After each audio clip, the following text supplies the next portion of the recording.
إذاعة القرآن الكريم من القاهرة. يا خير خلق الله، يا رحمة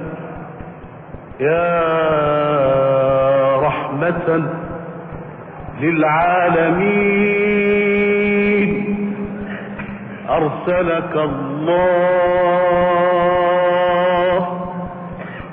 يا رحمة مهداة،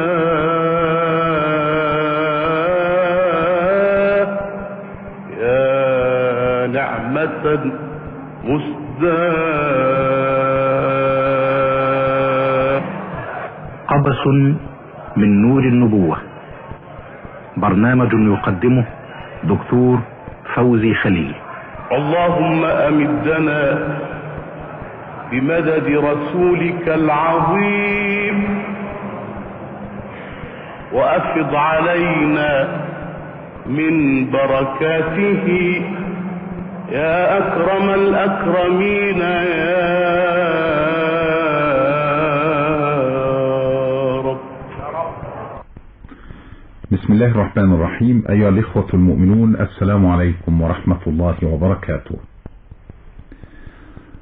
أخرج أبو نعيم في الحلية والخطيب وابن عساكر وابن النجار عن أبي هريرة رضي الله عنه قال: دخلت على النبي صلى الله عليه وسلم وهو يصلي جالسا، فقلت: يا رسول الله، أراك تصلي جالسا، فما أصابك؟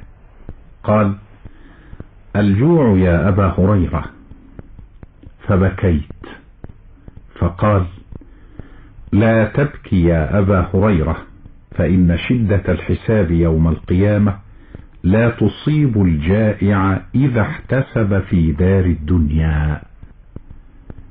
إخوة الإيمان، نحن في عصر أصيب فيه أناس بالتخمة، ويشكو فيه كثير من الناس من ألم الجوع وشدة المصابة، وتلك آفة عظمى من الآفات التي تدب في أوصال المجتمع الإسلامي، وما لذلك من سبب إلا سوء التوزيع في الدخل، إذ تركزت الثروة في أيدي فئة قليلة من فئات المجتمع، أما جمهرة الناس فلا يكادون يجدون قوتهم وقوت من يعولون.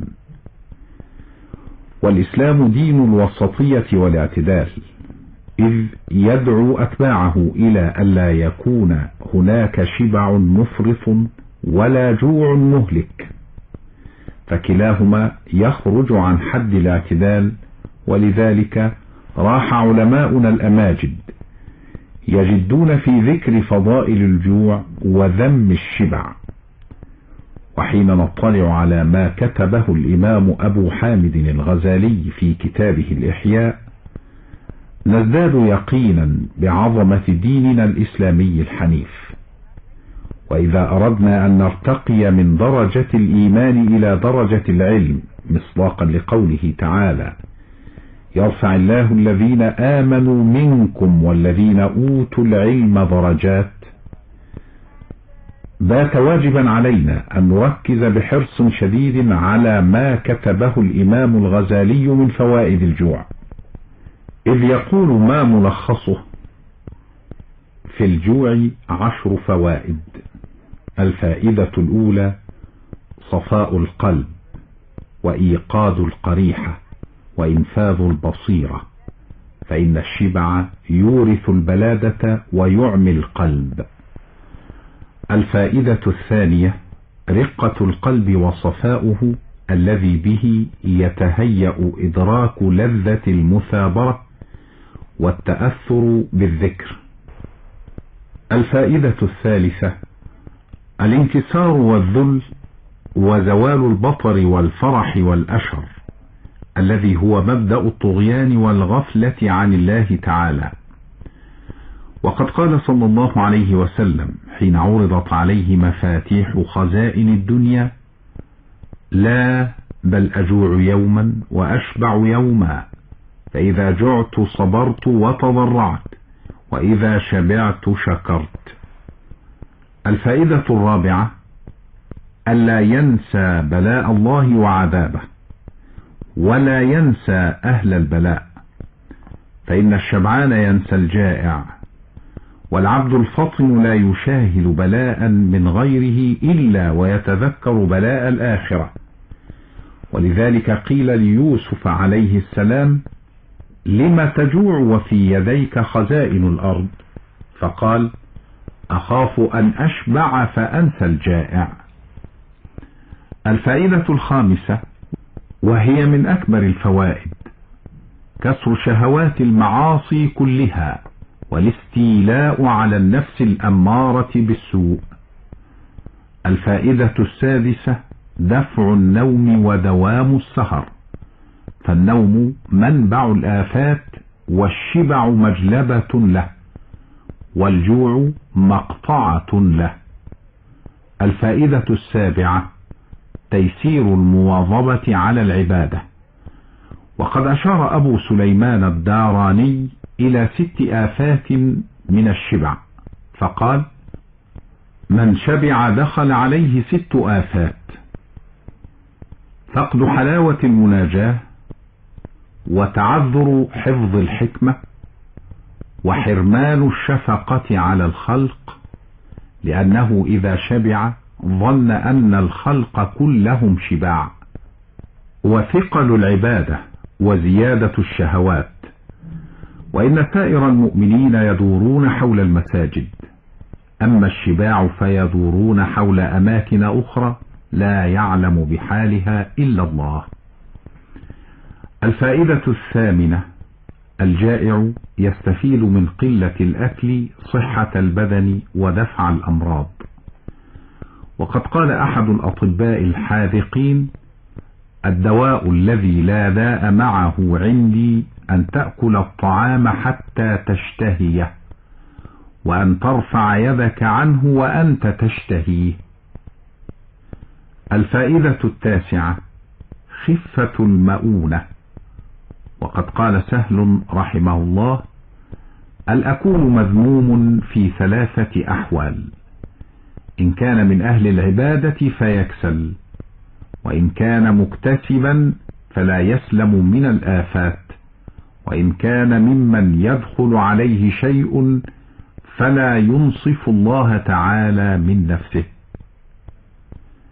الفائدة العاشرة: أن يتمكن من الإيثار والتصدق بما فضل من الأطعمة على اليتامى والمساكين، فيكون يوم القيامة في ظل صدقته.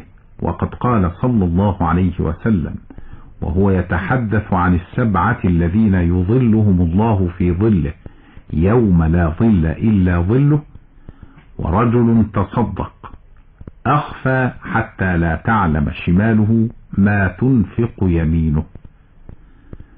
تلكم أهم فوائد الجوع، ولا شك أن الإمام الغزالي يقصد بذكر هذه الفوائد أن يحرص المسلم أن لا يكون نهما كل همه أن يأكل ويشرب، وفي الوقت ذاته أن يراعي حد الاعتدال حتى نشارك في القضاء على مشكلة الفقر التي يئن منها المجتمع. وصدق الله العظيم إذ يقول: وكلوا واشربوا ولا تسرفوا إنه لا يحب المسرفين. صدق الله العظيم وصدق رسوله الكريم صلى الله عليه وسلم. إخوة الإيمان، إلى الملتقى في الحلقة القادمة بمشيئة الرحمن، والسلام عليكم ورحمة الله وبركاته. أعد هذه الحلقة الأستاذ الدكتور محمد متولي منصور. لما بدا في الأفق نور محمد كالبدر في الإشراق عند كماله، نشر السلام على البرية كلها، وأعاد فيها الأمن بعد زواله. قبس من نور النبوة. برنامج يقدمه دكتور فوزي خليل.